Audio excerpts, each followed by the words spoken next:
Баршаңызға сәлем достар. Бүгін сіздерге жаңғақтан дайындалатын өте дәмді пирогтың рецептісін ұсынамын. Менімен бірге дайындаңыздар. Таза ыдысымызға жұмыртқаларды жарып дайындап аламыз.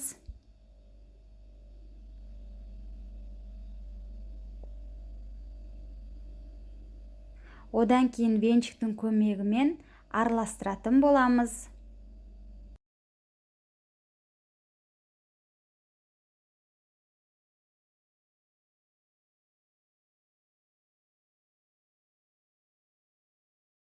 Енді үстіне қантымызды салып, одан кейін ванильді қантымызды салып, тағы да араластыратын боламыз.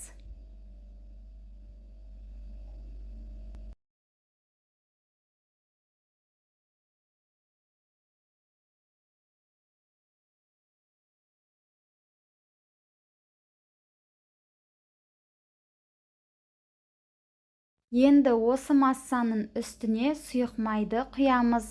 Сұйық майдың иісі болмағаны жақсы. Одан кейін бөлме температурасындағы сүтті құйып, тағы да араластыратын боламыз.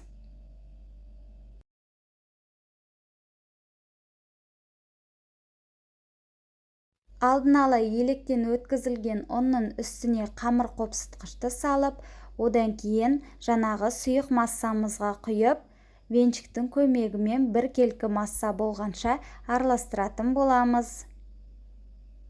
Бұл пирогтың жасалу жолы өте оңай.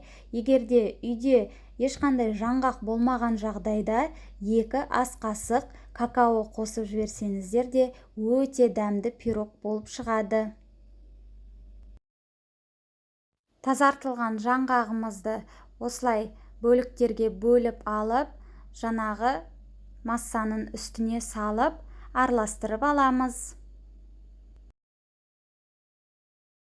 Барлық ингредиенттерді араластырып болдық. Енді осындай силиконды формамыздың үстіне құямыз. Кәдімгі пирог дайындайтын формаға да құйып пісірсеңіздер болады. Алдын ала қыздырылған 180-190 градустағы пеште шамамен 45-50 минуттай пісіріп аламыз. Пирогтың піскенін ағаш таяқшамен тексеруді ұмытпаңыздар.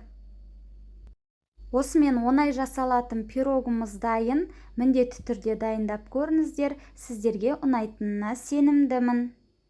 Достар, менің каналымда осындай етті бәліштің рецептісі бар. Ерлер қауымының сүйікті пирогы деп айтсам да болады. Міндетті түрде жасап көрулеріңізге кеңес беремін. Ұнайтынына да 100% сенімдімін. Толық рецепттің сілтемесін осында қалдыратын боламын. Дайындап көрулеріңізге кеңес беремін. Сіздермен болған Жібек, назарларыңызға рахмет. Қош сау болыңыздар.